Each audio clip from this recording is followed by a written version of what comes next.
बंधु माने आपण केबे भाबिछन्ति कि किछि लोकंक जीवन रे हठात घटना गुड़िकर एक श्रृंखला आरंभ हुए जहाँ सब किछि परिवर्तन करिदिए। केतेबेले एही परिवर्तन एक प्रमुख सुजोग भाବରେ आसे, अन्य समय यह दीर्घ समय धरी लुचि रहिथिबा सत्य को प्रकाश करे।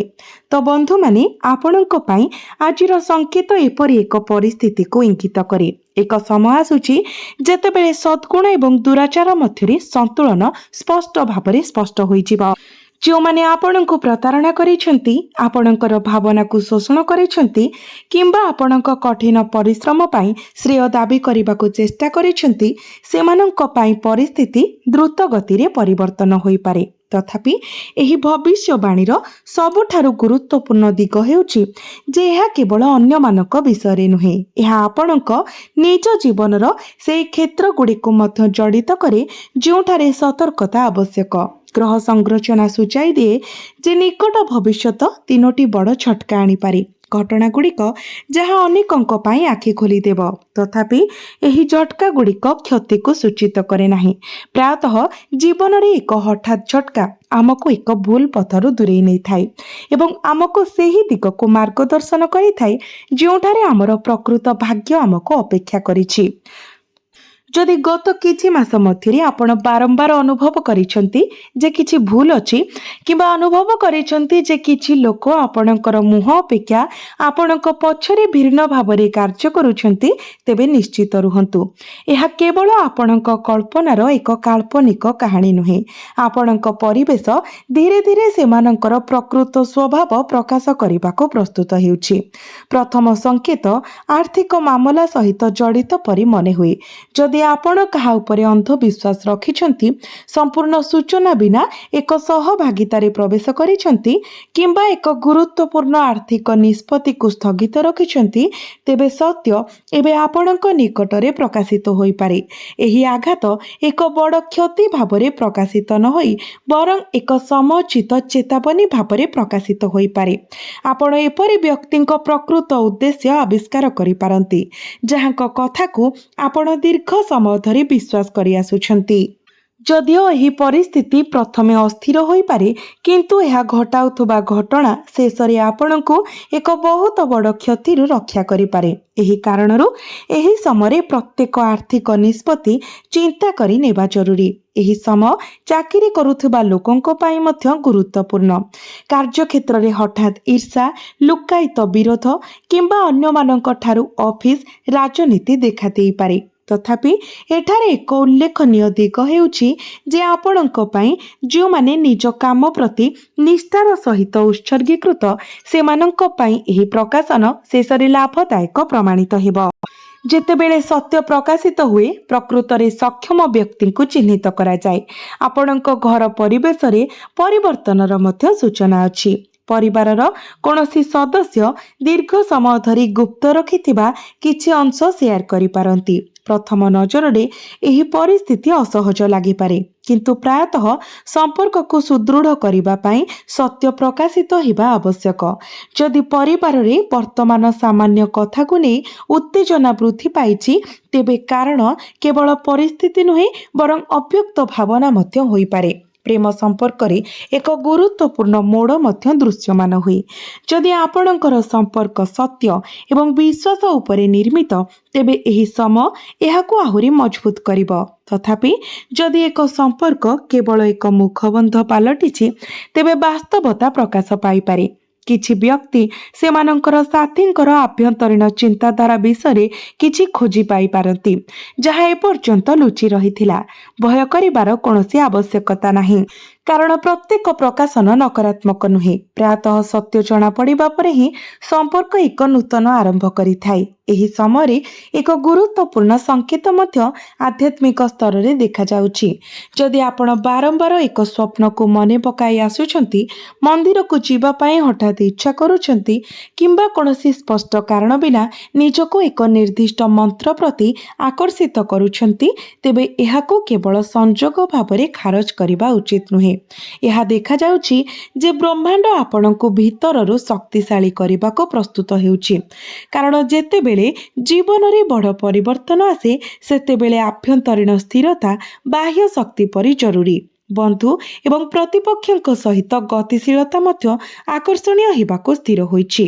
ଯେଉଁମାନେ କେବଳ ଆବଶ୍ୟକତା ଥିବା ବେଳେ ଆପଣଙ୍କ ପାଖକୁ ଯାଆନ୍ତି ସେମାନଙ୍କର ଆଚରଣ ପରିବର୍ତ୍ତନ ହୋଇପାରେ। ଯେତେବେଳେ ଆପଣ ଯାହାଙ୍କଠାରୁ ଅଳ୍ପ ଆଶା କରିଥିଲେ ସେ କଷ୍ଟକର ସମୟରେ ଆପଣଙ୍କର ସର୍ବଶ୍ରେଷ୍ଠ ସମର୍ଥନ ହୋଇପାରନ୍ତି। ଏହା ସେହି ମୁହୂର୍ତ୍ତ ଯେତେବେଳେ ଜଣେ ବ୍ୟକ୍ତି ଅନୁଭବ କରନ୍ତି ଯେ ଜୀବନରେ ପ୍ରକୃତରେ ତାଙ୍କ ସହିତ କିଏ ଠିଆ ହୋଇଛି। ତଥାପି ଏପର୍ଯ୍ୟନ୍ତ ପ୍ରାପ୍ତ ସଂକେତ ଗୁଡ଼ିକ କେବଳ ଆରମ୍ଭ। ଗ୍ରହ ସଂରଚନା ସୂଚାଇ ଦେଉଛି ଯେ ଏହି ତିନୋଟି ଆଘାତ ମଧ୍ୟରୁ ପ୍ରଥମଟି ପରଦା ଉଠାଇବା ପରି ହେବ। ଭାଗ୍ୟର ଦ୍ୱିତୀୟ ସଂକେତ ଆପଣଙ୍କ ସମ୍ମୁଖରେ ଦେଖାଗଲେ ପ୍ରକୃତ କାହାଣୀ ପ୍ରକାଶିତ ହେବ। ଏହି ସଂକେତ ଆପଣଙ୍କର ବୃତ୍ତିଗତ କ୍ଷେତ୍ର ଏବଂ ଆପଣଙ୍କର ପ୍ରତିଷ୍ଠା ସହିତ ଜଡ଼ିତ। ଥରେ ଆପଣ ଏହାର ପ୍ରଭାବକୁ ବୁଝିବା ପରେ ଆପଣ ଆପଣଙ୍କର ଚାରିପାଖରେ ଅନେକ ଲୋକଙ୍କୁ ଏକ ସମ୍ପୂର୍ଣ୍ଣ ନୂତନ ଦୃଷ୍ଟିକୋଣରୁ ଦେଖିବା ଆରମ୍ଭ କରିପାରନ୍ତି। ଏହି ଦ୍ୱିତୀୟ ଆଘାତ କ'ଣ ଏକ ଲୁକ୍କାୟିତ ସୁଯୋଗ ଭାବରେ ପ୍ରକାଶିତ ହେବ ନା ଏକ ସତ୍ୟ ଭାବରେ ଯାହା ଆପଣଙ୍କର ଭବିଷ୍ୟତର ଗତିପଥକୁ ପରିବର୍ତ୍ତନ କରିବ? ଏହାକୁ ବୁଝିବା ଅତ୍ୟନ୍ତ ଗୁରୁତ୍ୱପୂର୍ଣ୍ଣ କାରଣ ସବୁଠାରୁ ଗୁରୁତ୍ୱପୂର୍ଣ୍ଣ ସୂଚନା ଏପର୍ଯ୍ୟନ୍ତ ପ୍ରକାଶିତ ହୋଇନାହିଁ। ସମୟ ଧୀରେ ଧୀରେ ଏପରି ଏକ ବିନ୍ଦୁ ଆଡ଼କୁ ଗତି କରୁଛି ଯେଉଁଠାରେ ଘଟଣାଗୁଡ଼ିକ ଆଉ କେବଳ ସଂଯୋଗ ପରି ମନେ ହେବ ନାହିଁ। ପ୍ରଥମ ସଂକେତ ସ୍ପଷ୍ଟ କରିଥିଲା ଯେ କିଛି ସତ୍ୟ ସାମ୍ନାକୁ ଆସିବାକୁ ଯାଉଛି, କିନ୍ତୁ ବର୍ତ୍ତମାନ ପରିସ୍ଥିତି ଏହାଠାରୁ ବହୁତ ଆଗକୁ ବ୍ୟାପିଥିବା ପରି ମନେ ହେଉଛି। କାରଣ ଦ୍ୱିତୀୟ ବଡ଼ ଆଘାତ କୌଣସି ନିର୍ଦ୍ଦିଷ୍ଟ ବ୍ୟକ୍ତି କିମ୍ବା ସମ୍ପର୍କରେ ସୀମିତ ନୁହେଁ। ଏହା ଆପଣଙ୍କର ପରିଚୟ, ଆପଣଙ୍କର କାମ ଏବଂ ଭବିଷ୍ୟତରେ ଆପଣ ଯେଉଁ ପଦବୀରେ ରହିବେ ତାହା ସହିତ ଜଡ଼ିତ। ଆପଣଙ୍କ ପାଇଁ ଏହି ସମୟ ଏକ ଅଦ୍ଭୁତ ବିରୋଧାଭାସ ଆଣିଥାଏ। ଯେତେବେଳେ କିଛି ପରିସ୍ଥିତି ଅସ୍ଥାୟୀ ନିରାଶା ସୃଷ୍ଟି କରିପାରେ, ସେହି ସମାନ ପରିସ୍ଥିତି ନୂତନ ଦ୍ୱାର ମଧ୍ୟ ଖୋଲିପାରେ। ସେଥିପାଇଁ ଆଗାମୀ ଦିନରେ ପ୍ରତ୍ୟେକ ଘଟଣାକୁ କେବଳ ଭଲ କିମ୍ବା ଖରାପ ଭାବରେ ଦେଖିବା ଉଚିତ ନୁହେଁ। କର୍ମକ୍ଷେତ୍ରରେ ଏକ ଗୁରୁତ୍ୱପୂର୍ଣ୍ଣ ପରିବର୍ତ୍ତନର ସଂକେତ ଦୃଶ୍ୟମାନ ହେଉଛି। ଯଦି ଆପଣ ଚାକିରି କରୁଛନ୍ତି ତେବେ ଆପଣ ଏକ ଗୁରୁତ୍ୱପୂର୍ଣ୍ଣ ନିଷ୍ପତ୍ତି, ଏକ ନୂତନ ଦାୟିତ୍ୱ କିମ୍ବା ଜଣେ ବରିଷ୍ଠ ଅଧିକାରୀଙ୍କ ଆଚରଣରେ ପରିବର୍ତ୍ତନ ଦେଖିପାରନ୍ତି। ଆପଣ ଅନୁଭବ କରିପାରନ୍ତି ଯେ ଆପଣଙ୍କ ସହିତ ଅନ୍ୟାୟ କରାଯାଉଛି କିମ୍ବା ଆପଣଙ୍କ କଠିନ ପରିଶ୍ରମ ତାହା ପାଇବା ଯୋଗ୍ୟ ସ୍ୱୀକୃତି ପାଉନାହିଁ। ତଥାପି ଗ୍ରହ ସୂଚକ ଗୁଡ଼ିକ ଅନ୍ୟଥା ସୂଚାଇ ଦିଅନ୍ତି। ପ୍ରାୟତଃ ଜଣେ ବ୍ୟକ୍ତିଙ୍କୁ ଆଗକୁ ବଢ଼ାଇବା ପୂର୍ବରୁ ଭାଗ୍ୟ ସେମାନଙ୍କୁ ଏପରି ପରିସ୍ଥିତିରୁ ବାହାର କରିଦିଏ ଯେଉଁଠାରେ ସେମାନଙ୍କର ଅଭିବୃଦ୍ଧି ସ୍ଥିର ହୋଇଯାଏ। ଏକ ପ୍ରକଳ୍ପ ବିଳମ୍ବର ସମ୍ମୁଖୀନ ହୋଇପାରେ, ଏକ କାର୍ଯ୍ୟ ଆଶା ଅନୁଯାୟୀ ସମାପ୍ତ ନ ହୋଇପାରେ କିମ୍ବା କେହି ଆପଣଙ୍କ ରାସ୍ତାରେ ପ୍ରତିବନ୍ଧକ ସୃଷ୍ଟି କରିବାକୁ ଚେଷ୍ଟା କରିପାରନ୍ତି। ତଥାପି ଏହା ଠିକ୍ ସେହି ସ୍ଥାନ ଯେଉଁଠାରେ ଏପରି ପ୍ରତିଘାତ ଏହାର ପ୍ରକୃତ ଉଦ୍ଦେଶ୍ୟ ପ୍ରକାଶ କରେ। ଯେଉଁମାନେ ଆପଣଙ୍କର ପଥକୁ ଅବରୋଧ କରିବାକୁ ଚେଷ୍ଟା କରୁଛନ୍ତି ସେମାନେ ଅଜାଣତରେ ଆପଣଙ୍କୁ ଏକ ନୂତନ ସୁଯୋଗ ଆଡ଼କୁ ଠେଲି ଦେଇପାରନ୍ତି। ଏହି ସମୟ ବ୍ୟବସାୟ ସହିତ ଜଡ଼ିତ ଲୋକଙ୍କ ପାଇଁ ମଧ୍ୟ ଗୁରୁତ୍ୱପୂର୍ଣ୍ଣ ମନେ ହୁଏ। ଯଦି ଆପଣ ଦୀର୍ଘ ସମୟ ଧରି ଏକ ନୂତନ ପଦକ୍ଷେପ ବିଷୟରେ ଚିନ୍ତା କରିଛନ୍ତି କିନ୍ତୁ ଭୟ କିମ୍ବା ଅନିଶ୍ଚିତତା ଯୋଗୁଁ ସଂକୋଚ କରିଛନ୍ତି, ତେବେ ପରିସ୍ଥିତି ବର୍ତ୍ତମାନ ଆପଣଙ୍କୁ ନିଷ୍ପତ୍ତି ନେବାକୁ ବାଧ୍ୟ କରିପାରେ। ପ୍ରାରମ୍ଭରେ ଏହା ଚାପ ପରି ମନେ ହୋଇପାରେ, କିନ୍ତୁ ଶେଷରେ ସେହି ନିଷ୍ପତ୍ତି ଆପଣଙ୍କର ଆର୍ଥିକ ଜୀବନରେ ନୂତନ ସ୍ଥିରତା ଆଣିପାରେ। ଆଉ ଏକ ସଂକେତ ଆର୍ଥିକ ସମ୍ପର୍କିତ। ପୁରୁଣା କାରବାର, ପେମେଣ୍ଟ ବା ଦୀର୍ଘ ସମୟ ଧରି ଅଟକି ରହିଥିବା ଆର୍ଥିକ ମାମଲା ସମ୍ପର୍କରେ ହଠାତ୍ ବିକାଶ ହୋଇପାରେ। କେତେକ ଅପ୍ରତ୍ୟାଶିତ ଲାଭ ପାଇପାରନ୍ତି ଯେତେବେଳେ ଅନ୍ୟମାନେ ଅନୁଭବ କରିପାରନ୍ତି ଯେ ସେମାନେ ଭୁଲ ଦିଗରେ ସେମାନଙ୍କର ଶକ୍ତି ଖର୍ଚ୍ଚ କରୁଛନ୍ତି।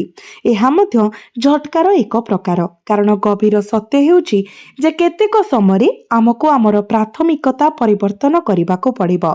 ଏହି ସମୟ ମଧ୍ୟରେ କେହି ଜଣେ ଆପଣଙ୍କ ଜୀବନରେ ପ୍ରବେଶ କରିପାରନ୍ତି ଯିଏ ଜଣେ ଶୁଭେଚ୍ଛୁକାରୀ ପରି ଦେଖାଯାଆନ୍ତି କିନ୍ତୁ ଯାହାଙ୍କର ଉଦ୍ଦେଶ୍ୟ ସମ୍ପୂର୍ଣ୍ଣ ସ୍ପଷ୍ଟ ନୁହେଁ। ଏଠାରେ ଆପଣଙ୍କୁ ଆପଣଙ୍କର ଅନ୍ତର୍ଜ୍ଞାନ ଉପରେ ନିର୍ଭର କରିବାକୁ ପଡ଼ିବ। ଆପଣଙ୍କ ପାଖରେ ଅନ୍ୟମାନଙ୍କ ଶକ୍ତିକୁ ଶୀଘ୍ର ଅନୁଭବ କରିବାର ଏକ ଅନନ୍ୟ କ୍ଷମତା ଅଛି। ଯଦି କାହା ସହିତ ବାରମ୍ବାର ବସିବା ଆପଣଙ୍କ ମନକୁ ଅସ୍ଥିର କରିଦିଏ ତେବେ ଆପଣଙ୍କୁ ସେହି ପ୍ରବୃତ୍ତିକୁ ବିଶ୍ୱାସ କରିବାକୁ ପଡ଼ିବ। ଯଦି ଏପରି ସଂକେତ ଦେଖାଯାଏ ତେବେ ଏହାକୁ ଅଣଦେଖା କରନ୍ତୁ ନାହିଁ।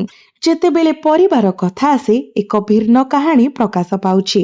ପରିବାରର ଜଣେ ବରିଷ୍ଠ ବ୍ୟକ୍ତିଙ୍କର ପରାମର୍ଶ ଏହି ସମୟରେ ଆପଣଙ୍କ ପାଇଁ ଗୁରୁତ୍ୱପୂର୍ଣ୍ଣ ସାବ୍ୟସ୍ତ ହୋଇପାରେ। କେତେକ ସମୟରେ ନୂତନ ପିଢ଼ିର ଉତ୍ସାହରେ ଆମେ ବର୍ଷ ବର୍ଷର ଅଭିଜ୍ଞତା ମାଧ୍ୟମରେ ପ୍ରାପ୍ତ ଜ୍ଞାନକୁ ଅଣଦେଖା କରୁ। ନିକଟ ଭବିଷ୍ୟତରେ ଜଣେ ବୃଦ୍ଧଙ୍କ ଦ୍ୱାରା କୁହାଯାଇଥିବା କିଛି ହଠାତ୍ ସତ୍ୟ ପ୍ରମାଣିତ ହୋଇପାରେ। ଆପଣଙ୍କ ପ୍ରେମ ଜୀବନରେ ଏକ ନୂତନ ଦୃଷ୍ଟିକୋଣ ମଧ୍ୟ ଉଭା ହେଉଛି। ଯଦି ଆପଣ କୌଣସି ସମ୍ପର୍କ ବିଷୟରେ ଅନିଶ୍ଚିତ, ତେବେ ଶୀଘ୍ର ନିଷ୍ପତ୍ତି ନିଅନ୍ତୁ ନାହିଁ। ଗ୍ରହ ସୂଚିତ କରୁଛି ଯେ ବର୍ତ୍ତମାନ ଯାହା ଅସମ୍ପୂର୍ଣ୍ଣ ମନେ ହେଉଛି, ତାହାର ସମ୍ପୂର୍ଣ୍ଣ ଚିତ୍ର କିଛି ସମୟ ପରେ ସ୍ପଷ୍ଟ ହୋଇଯିବ। ଅନେକ ବ୍ୟକ୍ତି ଜାଣନ୍ତି ଯେ ପ୍ରେମ କେବଳ ଭାବନାର ବିଷୟ ନୁହେଁ, ବରଂ ବୁଝାମଣା ଏବଂ ଧୈର୍ଯ୍ୟ ବିଷୟରେ ମଧ୍ୟ। ଏବଂ ବର୍ତ୍ତମାନ ଏକ ବିନ୍ଦୁ ଅଛି ଯାହା ହୁଏତ ଆପଣଙ୍କର ବିଶେଷ ଧ୍ୟାନ ଦେବା ଉଚିତ। ଯଦି ଆପଣ ଏତେ ଦୂର ଦେଖିଛନ୍ତି, ତେବେ ସମ୍ଭବ ଯେ ଏହି ବାର୍ତ୍ତା ଆପଣଙ୍କ ଜୀବନ ସହିତ କୌଣସି ପ୍ରକାରେ ପ୍ରତିଧ୍ୱନିତ ହୁଏ। ଯଦି ହଁ, ଦୟାକରି ଭିଡିଓକୁ ଲାଇକ୍ କରନ୍ତୁ ଏବଂ କମେଣ୍ଟ ବକ୍ସରେ ହର ହର ମହାଦେବ ଲେଖନ୍ତୁ। ବନ୍ଧୁମାନେ, ପ୍ରାୟତଃ ସକାରାତ୍ମକ ସଂକଳ୍ପ ଏବଂ ବିଶ୍ୱାସ ଜଣେ ବ୍ୟକ୍ତିଙ୍କୁ କଷ୍ଟକର ସମୟରେ ଆବଶ୍ୟକ ଆଭ୍ୟନ୍ତରୀଣ ଶକ୍ତି ପ୍ରଦାନ କରେ। ଆଧ୍ୟାତ୍ମିକ ଦୃଷ୍ଟିକୋଣରୁ ଏହା ଜଣଙ୍କର କାର୍ଯ୍ୟର ପରିଣାମ ବୁଝିବାର ସମୟ। ଯେଉଁମାନେ ଅନ୍ୟମାନଙ୍କ ପ୍ରତି ଖରାପ ଇଚ୍ଛା ପୋଷଣ କରନ୍ତି, ଛଳନା କିମ୍ବା ଚତୁରତାରେ ଲିପ୍ତ ହୁଅନ୍ତି କିମ୍ବା ଅନ୍ୟମାନଙ୍କର ଅଧିକାର ହଡପ କରିବାକୁ ଚେଷ୍ଟା କରନ୍ତି, ସେମାନଙ୍କ ପାଇଁ ପରିସ୍ଥିତି କଷ୍ଟକର ହୋଇପାରେ। ବିପରୀତରେ ଯେଉଁମାନେ ସଂଘର୍ଷ ସତ୍ତ୍ୱେ ସଠିକ ପଥରେ ସ୍ଥିର ରହିଛନ୍ତି, ସେମାନଙ୍କ ପାଇଁ ଭାଗ୍ୟର ଦ୍ୱାର ଧୀରେ ଧୀରେ ଖୋଲିବା ପରି ମନେ ହୁଏ। ତଥାପି କାହାଣୀଟି ଏଠାରେ ଏକ ନୂତନ ମୋଡ଼ ନେଇଥାଏ। ଏପର୍ଯ୍ୟନ୍ତ ଏହା ମନେ ହେଉଥିଲା ଯେ ଏହି ତିନୋଟି ଆଘାତ କେବଳ ବାହ୍ୟ ଜଗତ ସହିତ ଜଡ଼ିତ ଥିଲା, ଅର୍ଥ, କାମ, ସମ୍ପର୍କ ଏବଂ ଲୋକଙ୍କର ପ୍ରକୃତ ସ୍ୱଭାବ। ତଥାପି ପରବର୍ତ୍ତୀ ଗ୍ରହ ସଂକେତ ସୂଚାଇ ଦିଏ ଯେ ସବୁଠାରୁ ବଡ଼ ପ୍ରଭାବ ବାହ୍ୟ ନୁହେଁ, ବରଂ ଆଭ୍ୟନ୍ତରୀଣ ହେବ। ଏହା ହିଁ ସମଗ୍ର ବିଷୟକୁ ଏକ ନୂତନ ଦୃଷ୍ଟିକୋଣରୁ ଦେଖିବା ପାଇଁ ବାଧ୍ୟ କରେ। ଏହା କ'ଣ ସମ୍ଭବ ଯେ ତୃତୀୟ ଏବଂ ସବୁଠାରୁ ଗୁରୁତ୍ୱପୂର୍ଣ୍ଣ ଆଘାତ ଅନ୍ୟ ଜଣେ ବ୍ୟକ୍ତିଙ୍କ ସହିତ ନୁହେଁ, ବରଂ ଆପଣଙ୍କ ନିଜସ୍ୱ ମାନସିକତା, ଆପଣଙ୍କର ନିଷ୍ପତ୍ତି ଏବଂ ଆପଣଙ୍କର ଭାଗ୍ୟର ଲୁକ୍କାୟିତ ପ୍ରବେଶ ପଥ ସହିତ ଜଡ଼ିତ? ଏହି ଗୁପ୍ତ ପ୍ରକାଶିତ ହେବାକୁ ଯାଉଛି ଏବଂ ଏହା ପରବର୍ତ୍ତୀ ଘଟଣାଗୁଡ଼ିକର ଅର୍ଥକୁ ସମ୍ପୂର୍ଣ୍ଣ ଭାବରେ ପରିବର୍ତ୍ତନ କରିପାରେ। ଏପର୍ଯ୍ୟନ୍ତ ଆପଣ ଦେଖିଛନ୍ତି ଯେ କିଛି ସତ୍ୟ କିପରି ସାମ୍ନାକୁ ଆସିବାକୁ ପ୍ରସ୍ତୁତ ହେଉଛି ଏବଂ ଆପଣଙ୍କର କର୍ମକ୍ଷେତ୍ର ଏବଂ ସମ୍ପର୍କ ମଧ୍ୟରେ ଲୁକ୍କାୟିତ ସ୍ତରଗୁଡ଼ିକ କିପରି ଧୀରେ ଧୀରେ ପ୍ରକାଶିତ ହୋଇପାରେ। କିନ୍ତୁ ବର୍ତ୍ତମାନ ଆମେ ସେହି ସ୍ଥାନରେ ପହଞ୍ଚିଛୁ ଯେଉଁଠାରେ ସମଗ୍ର କାହାଣୀର ପ୍ରକୃତ ଅର୍ଥ ପାଇବା ଆରମ୍ଭ କରେ। କାରଣ ତୃତୀୟ ଆଘାତ ଏକ ନିର୍ଦ୍ଦିଷ୍ଟ ବ୍ୟକ୍ତି, ପ୍ରତିପକ୍ଷ କିମ୍ବା ବାହ୍ୟ ପରିସ୍ଥିତି ସହିତ କମ୍ ଏବଂ ଏକ ଆଭ୍ୟନ୍ତରୀଣ ସଂଘର୍ଷ ସହିତ ଅଧିକ ଜଡ଼ିତ ବୋଲି ମନେ ହୁଏ। ଆପଣଙ୍କର ଏକ ସ୍ୱତନ୍ତ୍ର ଗୁଣ ଅଛି। ଆପଣ ଶୀଘ୍ର ନିଷ୍ପତ୍ତି ନିଅନ୍ତି। ଆପଣ ଚ୍ୟାଲେଞ୍ଜକୁ ପଛଘୁଞ୍ଚା ଦିଅନ୍ତି ନାହିଁ ଏବଂ ଥରେ ଆପଣ ଲକ୍ଷ୍ୟ ସ୍ଥିର କରିନେବା ପରେ ଆପଣ ଆପଣଙ୍କର ପୂର୍ଣ୍ଣ ଶକ୍ତି ସହିତ ଏହାକୁ ଅନୁସରଣ କରନ୍ତି। ତଥାପି ଏହି ଗୁଣଟି କେତେବେଳେ ଆପଣଙ୍କର ସବୁଠାରୁ ବଡ଼ ପରୀକ୍ଷା ହୋଇପାରେ। ପ୍ରାୟତଃ ଏକ ତରବରିଆ ନିଷ୍ପତ୍ତି, ଭାବପ୍ରବଣତାର ଉତ୍ତାପରେ କୁହାଯାଇଥିବା ଶବ୍ଦ କିମ୍ବା କାହା ଉପରେ ଅତ୍ୟଧିକ ବିଶ୍ୱାସ ରଖିବା ଆପଣଙ୍କୁ ଏପରି ପରିସ୍ଥିତିରେ ପକାଇପାରେ ଯାହା ପରେ ଅନୁତାପ କରିବାକୁ ଆପଣଙ୍କୁ ବାଧ୍ୟ କରେ। ବର୍ତ୍ତମାନର ଗ୍ରହ ସଂରଚନା ସୂଚାଇ ଦିଏ ଯେ ନିକଟ ଭବିଷ୍ୟତରେ ଆପଣଙ୍କୁ ଆପଣଙ୍କର କିଛି ଅତୀତର ନିଷ୍ପତ୍ତିର ପରିଣାମ ଭୋଗ କରିବାକୁ ପଡ଼ିପାରେ। ଯଦିଓ ଏହା ଭୟଙ୍କର ଶୁଣାଯାଇପାରେ, କିନ୍ତୁ ଏଠାରେ ହିଁ ସବୁଠାରୁ ବଡ଼ ସୁଯୋଗ ରହିଛି। କାରଣ ପ୍ରକୃତ ଅଭିବୃଦ୍ଧି କେବଳ ସେତେବେଳେ ଆରମ୍ଭ ହୁଏ ଯେତେବେଳେ ଜଣେ ବ୍ୟକ୍ତି ସେମାନଙ୍କର ଭୁଲ ସ୍ୱୀକାର କରନ୍ତି। ଆପଣ ହଠାତ୍ ଅନୁଭବ କରିପାରନ୍ତି ଯେ ଯେଉଁ ପଥ ଉପରେ ଆପଣ ମାସ ମାସ ଧରି ଏତେ କଠିନ ପରିଶ୍ରମ କରିଛନ୍ତି, ତାହା ପ୍ରକୃତରେ ଆପଣଙ୍କର ପ୍ରକୃତ ଗନ୍ତବ୍ୟ ସ୍ଥଳ ନଥିଲା। ଏହା ସମ୍ଭବ ଯେ ଏକ ସ୍ୱପ୍ନ, ଆପଣ ଆପଣଙ୍କର ଭବିଷ୍ୟତ ବିଷୟରେ ଯାହା କଳ୍ପନା କରିଥିଲେ, ତାହା ଠିକ୍ ସେତିକି ଗୁରୁତ୍ୱପୂର୍ଣ୍ଣ ହୋଇଗଲା। ପ୍ରାରମ୍ଭରେ ଏହା ଏକ ଆଘାତ ପରି ଅନୁଭବ ହୋଇପାରେ, ଯେପରି ଆପଣଙ୍କର ପାଦ ତଳୁ ମାଟି ଖସି ଯାଉଛି। ତଥାପି ସମୟ ସହିତ ଆପଣ ଅନୁଭବ କରିବେ ଯେ ଏହି ପରିବର୍ତ୍ତନ ଆପଣଙ୍କୁ ପ୍ରକୃତରେ ଆପଣଙ୍କ ପାଇଁ ଉଦ୍ଦିଷ୍ଟ ପଥ ଆଡ଼କୁ ମାର୍ଗଦର୍ଶନ କରୁଛି। ଏହିଠାରେ ପାପର ପାତ୍ର ପୂର୍ଣ୍ଣ ହେଉଛି ବାକ୍ୟାଂଶର ଗଭୀର ଅର୍ଥ ସ୍ପଷ୍ଟ ହୋଇଯାଏ। ଅନେକ ଲୋକ ଏହି କଥାକୁ କେବଳ ଅନ୍ୟମାନଙ୍କ ପାଇଁ ପ୍ରଯୁଜ୍ୟ ବୋଲି ବ୍ୟାଖ୍ୟା କରନ୍ତି। तथापि कर्मर नियम समस्तଙ୍କ ପାଇଁ समान भाବରେ प्रचुज्य। जदि केही आपणଙ୍କ प्रति अन्याय करिसंती तेबे सम हिसाब प्रदान करिब। किंतु जदि आपण मध्य आपणଙ୍କ जीवନରେ କିଛି अणदेखा करिसंती, एक गुरुत्वपूर्ण दायित्व हाथ छड़ा करिसंती किंबा आपणଙ୍କର प्रकृत संभावना तळे जीवन यापन करबाको स्थिर करिसंती, तेबे परिस्थिति एबे आपणଙ୍କୁ जागृत करिबा पई सेवा करिब। आउ एक स्पष्ट संकेत उभा हेउची। आपणଙ୍କ चारिपाखरे एपरि केही थाई पारंती जी आपणଙ୍କୁ दीर्घ समय धरी एक सीमित मानसिकता मध्यरे सीमित रखिछंती। सेमाने निश्चित भावरे एक संपूर्ण प्रतिपक्ष नुहंती, किंतु सेमानंकर नकारात्मकता आपणଙ୍କୁ आत्मविश्वास को क्षुण्ण करे। सेमाने निरंतर जिद धरी पारंती जे एक कार्य करा जाई पारिब नाही, एक स्वप्न साकार करा जाई पारिब नाही, किंबा एक सुजोग आपणଙ୍କ ପାଇଁ उद्दिष्ट नुहे।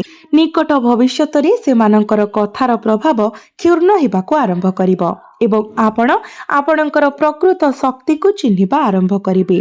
धन एवं भाग्य विषय मध्य आपणଙ୍କ ମଧ୍ୟରୁ କିଛି ବ୍ୟକ୍ତି ଏକ ସୁଯୋଗର ସମ୍ମୁଖୀନ ହୋଇପାରନ୍ତି ଯାହା ପ୍ରଥମ ନଜରରେ ସାଧାରଣ ଦେଖାଯାଏ, କିନ୍ତୁ ଶେଷରେ ବଡ଼ ପରିବର୍ତ୍ତନ ପାଇଁ ଏକ ଉତ୍ପ୍ରେରକ ପ୍ରମାଣିତ ହୁଏ। ଏହି ସୁଯୋଗ ଚାକିରି, ବ୍ୟବସାୟ ଉଦ୍ୟମ, ନିବେଶ, ଶିକ୍ଷାଗତ ପ୍ରୟାସ କିମ୍ବା ଏକ ନୂତନ ସଂଯୋଗ ରୂପରେ ଉପୁଜିପାରେ। ତେଣୁ ଆଗାମୀ ଦିନରେ ଛୋଟ ଛୋଟ ସମ୍ଭାବନାକୁ ମଧ୍ୟ ଗଭୀରତାର ସହିତ ନେବା ଜରୁରୀ। ଆଧ୍ୟାତ୍ମିକ ସ୍ତରରେ ମଧ୍ୟ ଶକ୍ତିର ପରିବର୍ତ୍ତନ ସ୍ପଷ୍ଟ। ଯଦି ଆପଣ ବର୍ତ୍ତମାନ ମାନସିକ ଥକ୍କାପଣ, अस्थिरता किंबा दीर्घ निर्देशर अभाव सहित संघर्ष करुछंती, तेबे स्पष्टता एबे धीरे धीरे प्रकाश पाइबा आरंभ हेबो। प्रायतः ब्रह्मांड प्रथमे जड़े व्यक्ति को अटकाई दिए, सेमानंको प्रतिफलित करिबा पाई समय दिए एवं तापरे सेमानंको सठिक दिगरे आगको बढ़ाए। यह देखा जाउची जे अनेक व्यक्ति वर्तमान एही प्रक्रिया दे गति करुछंती। परिवार एवं संपर्क मध्यरे मध्य सकारात्मक परिवर्तन हेबार संभावना अछि, जहा दीर्घकालीन मतभेदर समाधान पाई संभाव्य। एथिरे प्रत्येक परिस्थिति रे आपणଙ୍କ सहित ठिया होइथिबा व्यक्ति माने मध्य सामिल अछंती, किंतु वर्तमान एक अंतिम एवं अत्यंत गुरुत्वपूर्ण संकेत उभा हेउछि। ए पर्यंत जहा सबु अंशीदार करा जायछि ताहा केवल प्रस्तुति थिला। प्रकृत प्रकाशन आपणଙ୍କ भाग्यर द्वार रे ठक ठक करिबाको जाउछि। सूचना अनुसार ए तीनोटी आघात परे आपणଙ୍କ जीवन रे एक परिवर्तन आरंभ होई पारे, जहा आपण केबे कल्पना मध्य करि नथिबे। यह हेउछि सेही भविष्यवाणी जहा निर्णय करिबो जे आगामी मास गुड़िकरे आपणଙ୍କର पथ उपरको उठिबो कि नाही, किंबा आपणଙ୍କ सेही पुराणा चक्र रे फसी रहिबे कि नाही। सबुठारु आकर्षणीय कथा हेउछि एही परिवर्तन कोनोसी बाह्य चमत्कार रो आसीबो नाही, बरं एक निष्पत्ति रो आसीबो जहा केवल आपण नै पारिबे। यह हेउछि सेही रहस्य जहार संपूर्ण उत्तर एबे प्रकाशित हेबाको जाउछि। जेतेबेले एही संकेत देखा जिवो, आपण अनुभव करिवे जे एही तीनोटी आघातर प्रकृत उद्देश्य क्षति करिबा नहे, बरं आपणଙ୍କର जीवन को एक नूतन आरंभ आड़को नै जिबा थिला।